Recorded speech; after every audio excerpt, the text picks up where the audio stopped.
vatanı satma, Reyting uğruna temiz ekran, özgür vatan, temiz ekran, özgür vatan, temiz ekran, boykota devam. temiz ekran, boykota devam. Kıymetli basın mensupları, sivil toplumun değerli üyeleri ve saygıdeğer katılımcılar.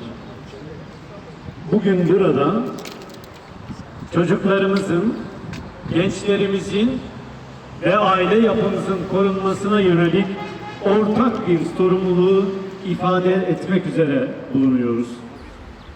Televizyon yayınları ve dijital içerikler aracılığıyla toplumun temel değerlerini zedeleyen şiddeti, bağımlılığı, mahremiyeti öven ve bunu topluma bile isteye, enjekte etmek isteyen yayınlara karşı kendi irademizi, kendi ifademizi, kendi tepkimizi koymak üzere buradayız. Basın açıklamamızı radyo ve televizyon üst kurumunun önünde yapıyoruz. Çünkü bütün bu bahsettiğimiz olumsuzlukların aktığı yayın kuruluşlarını denetleyen temel yapı budur. Onun için bütün isteğimizi, bütün irademizi ve ifademizi burada söylüyoruz ki bu yöneticiler, bu denetçiler bunun farkına varsınlar. Şimdi açıklamasını yapmak üzere Ankara Sivil Toplum Platformu adına Görme Engelli İmam Hatipler ve Gönüllüler Derneği Başkanı Sayın Aygül Mercan'ı mikrofona davet ediyorum. Buyurun. Değerli basın mensupları, sivil toplum kuruluşlarımızın değerli yöneticileri. Bugün önemli bir toplumsal soruna dikkat çekmek üzere sivil toplum platformları olarak 81 ilde ortak basın açıklaması yapıyoruz. Bugün 15 Mayıs. Emperyalist devletler ve uşakları tarafından 15 Mayıs 1919'da İzmir'in işgali üzerine Anadolu'nun dört bir yanında bir milletin bağımsızlık mücadelesi başladı. Günümüzde ise kültürel emperyalizmin işgal girişimiyle karşı karşıyayız. Artık tehlike ekranlar üzerinden geliyor. Hedefte çocuklar, zihinler, değerlerimiz ve geleceğimiz var.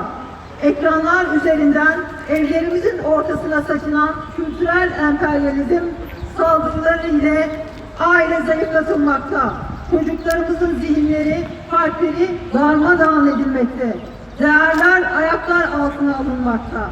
Şiddet ve bağımlılıklar normalleştirilmekte. Mahremiyet sistematik bir şekilde aşındırılmaktadır. Bu mesele ne yalnızca bir yayıncılık tercihi ne de basit bir reyting yarışı meselesidir.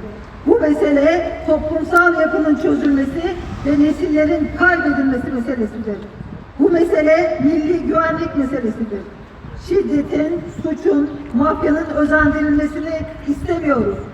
Bağımlılıkların normalleştirildiği yapımlar istemiyoruz.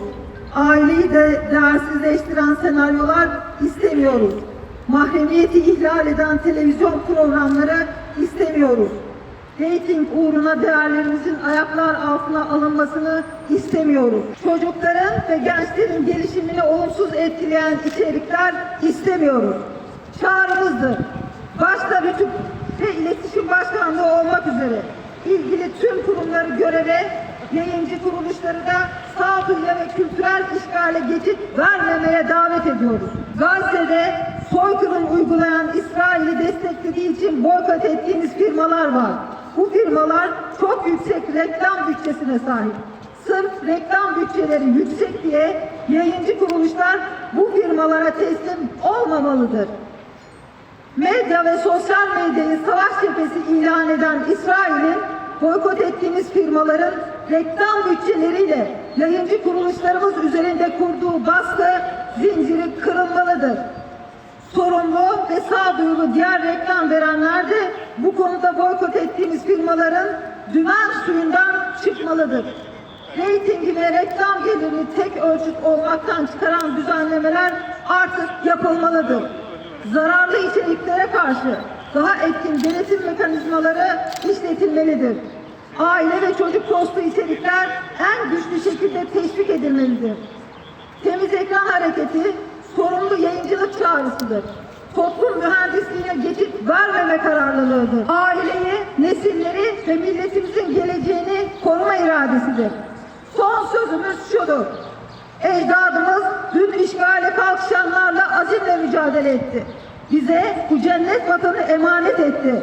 Bugün ekranlar üzerinden kültürel işgale yeltenenler var.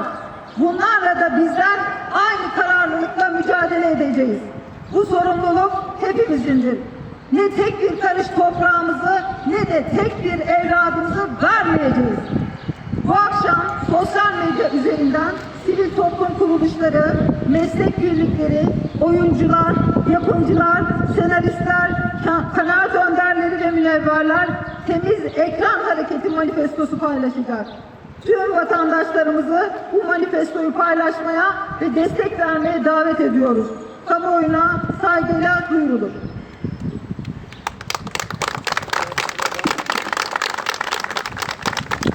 Dur de, dur de, çirkinliğe dur de. Dur de, dur de, çirkinliğe dur de. Dur de, dur de, çirkinliğe dur de. Dur de, dur de, işgale dur de. Dur de, dur de, işgale dur de.